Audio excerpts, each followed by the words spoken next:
are the top 5 reasons why your visa application might be refused. And if you watch until the end of the channel or of this video, I do have an extra reason that you certainly should consider before applying for your study permit. Hello everyone, this is Rice and this is Quest Canada.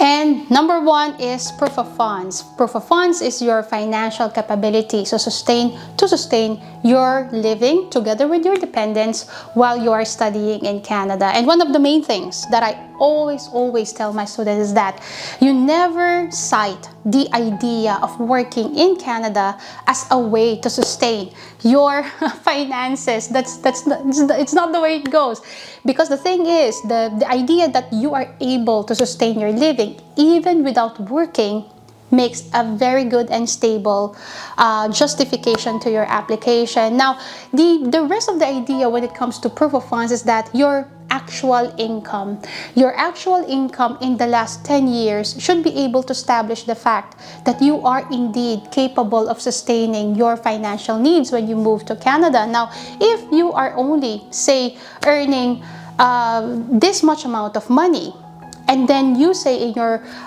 proof of funds that you have got so much amount of money, then there is a disparity there that you have to justify.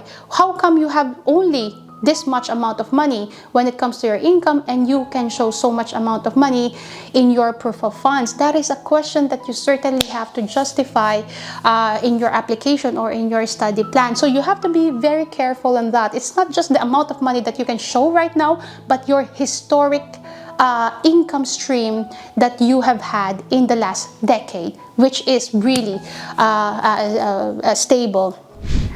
Now, given the idea of you being stable when it comes to your finances, you also have to consider the question, right, you have the stability, you have the money to sustain your living. What about if you do have dependents that you will leave behind? Who will support them? And you also have to stabilize or establish the fact or the idea that the dependents are financially capable to sustain themselves and pay for their own expenses while the student is away. And this is in case if the dependents will not travel together with the main student. So the idea of financial stability for everyone is certainly an important factor for you to justify in your application. Now the question is, how much is enough or sufficient proof of funds? And this amount will vary depending on which school and which province you will go to. But ideally, you should be able to show and cover 1 year of tuition and 1 year of living cost. If you will study in Alberta, anywhere in Alberta, you should consider about $15,000 per year worth of living costs, and for tuition it would be pretty much the same, 15,000. But if you will live here and study here in New Brunswick at NBCC in any campus, then you should cover about $12,000 worth of tuition and then about $13,000 worth of living expenses. So that's marginally lower than other provinces. So in such a case, if you are able to do this, then this really is a good standing for you to show the visa officer that yes, you are absolutely financially capable to sustain your expenses here. Now, assets is a different factor, because assets is not liquidated. It's not liquid cash on your hand. So what we're talking about is just the liquid cash on your hand. Assets, on the other hand, is one factor that you should consider, which I will talk in the next one.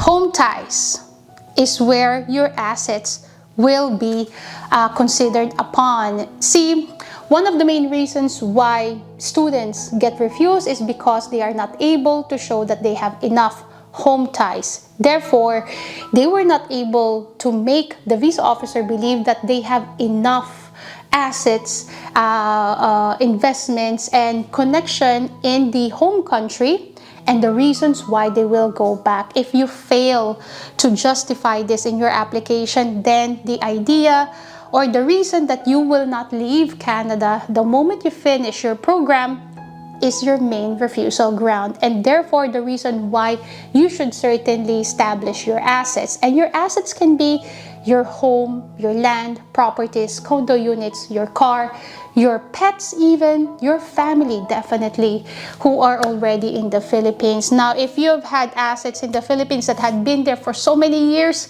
these are absolutely remarkable things for you to justify your home ties in your country. You always have to ask the question to yourself, what do you have to lose if you do not go back to your home country the moment you finish the program?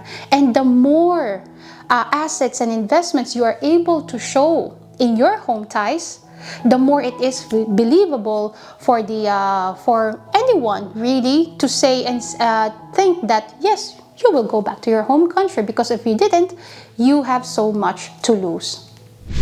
By the way, guys, if you think that you need help with your plan of moving to Canada, connect with us. That's info@questcanadaca.com or visit our website, questcanadaca.com. Between 2019 and 2021, 77% of refusals were because the officer did not believe that the applicant will go back to their home country the moment they're finished their program. And out of the 77%, 26% were because of insufficient home ties.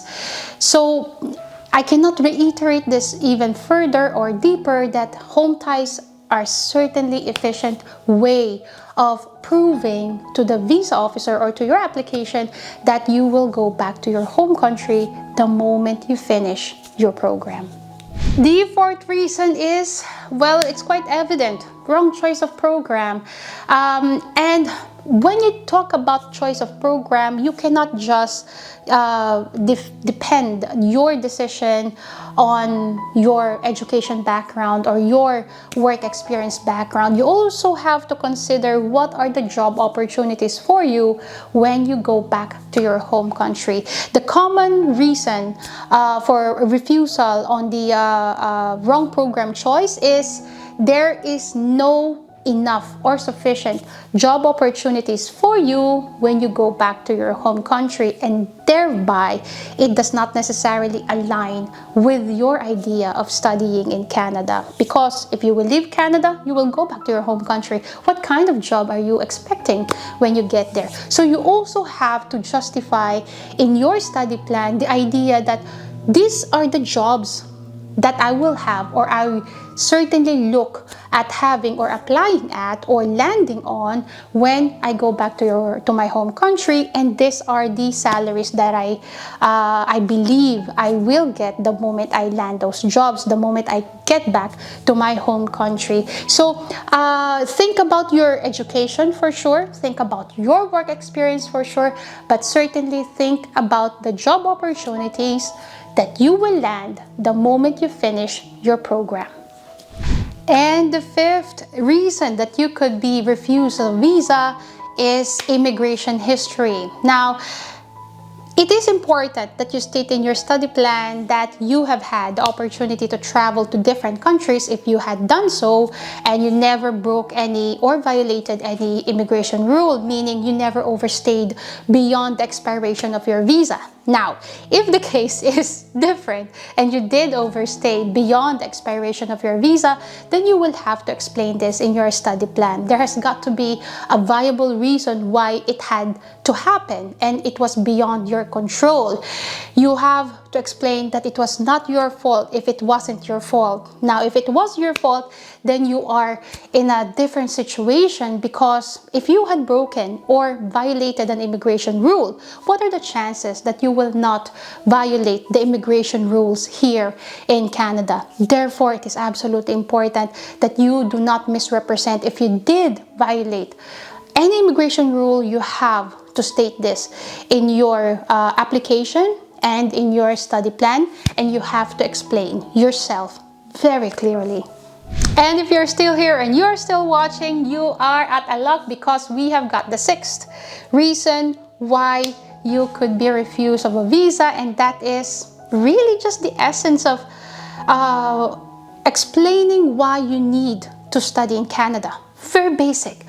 Really, And one of the things that I have found very interesting and important is that you always have to relate your program and your desire towards helping your community. It is always the idea of selflessness. You always want to share the knowledge that you learn, share the experience and all the information that you have within you, and share it within your community to further grow the mental, educational, economic status of your community. You have to help people around you, because only with helping people around you, you get to help yourself.